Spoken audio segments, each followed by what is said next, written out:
Alright guys, welcome to my Shining Force walkthrough part 2 for speedrunning Shining Force 2 I Am No Worries, and this is your battle 2. So let's talk briefly about what happened post battle 1. Well, there's not much to be said, really, to be honest. The only things that have changed, we added another member to our team. We have added Jaha right here. And we've also added some new weapons. Chester ought to have a new short spear, and Bowie ought to have a new short sword. So that being said, this is what Battle 2 looks like. Similar to the last battle, it's not exactly to scale, and I'm very sorry about that, but this is kind of the best that we can work with right now. So, that being said, how do we do this battle? This is one of the trickier battles in the beginning of the game, simply due to the rats doing a pretty serious amount of damage. The oozes aren't so scary. There are 4 oozes. There are 2 rats. So before we talk about the battle, let's kind of just talk about the general game plan here. So like I alluded to earlier, I don't really want to talk too much about the characters because I am going to do my own separate video detailing the characters, who to use, why to use them, that kind of thing. But like already we're at a juncture. Like obviously we're going to use Bowie. We have to use this guy. Do we use Sarah? Do we use Jaha or Chester? You know, these are questions that we have to kind of answer starting in this battle. Now, I'll just give a very brief explanation and we'll kind of just roll from there. So, in almost any case, Sarah is not very important in terms of levels. Like, we're going to ditch her for somebody else down the road. But that doesn't mean we can completely ignore her. She does learn Detox, and that is an important skill to have. She learns it at level 4, so at some point she will need to get a little bit of experience to get to level 4. That being said, you know, I wouldn't overly worry about trying to feed her kills. You know, if she can get a kill, she can get a kill. But, like, I wouldn't overly worry about it because the main players are going to be Bowie and Jaha. Now, you might ask, why not Chester? Well, the reason for that is fairly simple. Jaha starts with way better starting stats. If this red is standing over here, or here, any of these green, so to talk about the characters, to say why Jaha is better, we have to kind of talk about this other thing called land effect. Now, a lot of people think a land effect is something that affects your character's ability to move. Like, Chester can move 7 spaces, like 1, 2, 3, 4, 5, 6, whatever, 7 spaces. 7 spaces is actually up to here. So again, this isn't exactly to scale, but, like if the ooze is here, Chester can move up to this spot and attack him with his short spear in 1 turn. But like if Chester is here, and he wants to move into the trees, he can only move like 2 spaces into the trees because of the trees are, bad movement for him.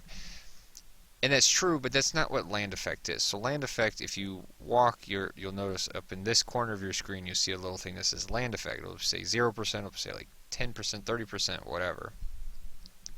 Land effect is a defensive bonus that is added to your character when they're standing on it.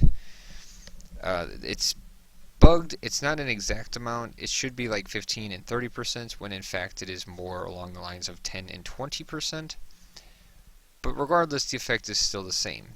If you have 5 defense and you're standing on a 15% square, like this, all of the green, you'll basically take 1 less damage than if you were standing on any of this path that is 0%. You'll have effectively 1 more defense.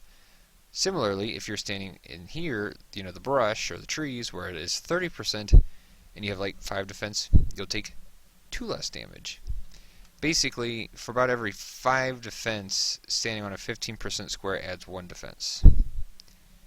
So like basically this is like adding 0.2, times 1.2 to your defense. Whereas standing in the trees is a little bit more, it's about 1.3, it's like about every 3 to 4 defense you get an extra 1. So it's a little bit better. The grass, to be honest, I say every 5. It's probably more along the lines of 6 or 7, and it's not exact. Nothing is exact in this game. It's just a lot of approximation and doing the best that we can. But you know, that being said, back to Jaha. If this rat moves to here, because we moved Chester to here, Jaha can come here and hit this rat for 5 damage. If Chester moves to here and this rat moves to here, Jaha can hit this rat for 4 damage, you know, just to illustrate. Here, Jaha hits this rat for 6 damage. Now, regardless of where the rat's standing, Sarah hits it for 1 damage. Bowie hits it for 1 damage here, 2 damage here, and 3 damage here. This is all at level 1, by the way. Chester hits it for 2 damage, 1 damage, and 3 damage also. So, why is Jaha better than Chester? Well, he does 5 damage if it's standing right here in the grass. That's a lot more than any of these other people. So, like, he has superb starting stats. This is what we want to work with. Neither of these guys we're going to use later on in the run, so let's use the person that's going to best help us out in the beginning, which is Jaha. Chester just doesn't cut it. His starting stats just aren't as good as Jaha. Now, there are other cases where Chester is useful, but if you're just learning how to play the game, you really want to learn to use this dwarf, because this dwarf is going to make your life 10 times easier, because he just takes less damage and he deals more damage. That's what it comes down to. So, that aside, assuming you bought a short spear or a short sword for Bowie and a short spear for Chester, this rat will probably go first. So, before we even get started, let's very quickly do a little bit of so like this is a mixed pair. Those two guys do not move unless they can move down and attack. Like, they will not ever leave. They're just going to patrol back and forth like like this. Like, they don't ever move down and attack. If you move into their threatened area, they will by all means attack, but like, they're not going to leave this area. All the rest of these, so let me go ahead here. We'll do orange. So like, this ooze here, that rat there, this ooze here, and this ooze. These will all move 2 spaces at a time until they can move move 2 spaces at a time until they can attack somebody. So like, the rat has a range of 6, and a range of 6 happens to be 1 spot over from where Jaha is. So like, we don't have a grid here, but I'm going to just do the absolute best I can. Whoops. Didn't mean to click up there. So like, right here, this is 1 spot over from Jaha. This is where the rat, this is a threatened zone. This is also a threatened zone, but unlike this one is really bad, because notice where the rat would be standing? The rat would be standing right here. So we don't actually want to move there. We can move here, or we can move here. Both of these are viable options. To be honest, you probably want to go here, just simply on the standpoint of it keeps Chester alive, because if Chester's standing right here, the rat will have to attack him 3 times, because it'll only do 5 damage to him, but if he's here, he'll die a little bit faster. Though, on the plus side, if you do move somebody here, so like this is basically how it works. Like, if Chester goes here, and Chester should outturn this rat, like, even at level 1, if you bought the short spear, Chester ought to go before. So if you go here, the rat will go right here, stand in the grass, that way Jaha can come over and attack it. Like, so that's a good play. And the ooze will move up here next to the rat. You know, so like I said, this isn't exactly to grid, but like, from here to next to the rat, which is 1 square over from right here, that's the 4 movement that the ooze can make it. So if you go here, you know, that's fine, that works out. On the other hand, if you do go to this spot, which does leave Chester slightly more vulnerable to dying, the rat can make it to this spot. And the reason that that's helpful is the ooze can go here, and if Bowie hasn't leveled yet, he'll likely get outturned by the ooze, so the ooze will be able to move into position first, meaning that you could bring Bowie down here and attack the ooze, you know, getting experience. So like this is all kind of important stuff to just be aware of for this first couple turns, because what we're really trying to do here, we're really trying to get Jaha and Bowie up some levels, trying to have Chester and or Sarah get kind of killed off over the course of the battle. There are other things like inventory management that we could talk about. I'm going to leave that for like a much later part of the whole walkthrough, because that's way more complicated than we need to worry about right now. As far as these oozes, like I've said, these oozes will just slowly creep in like these ones. These enemies don't creep so much because like this ooze is paired. So again, we'll do like this. These guys are paired together.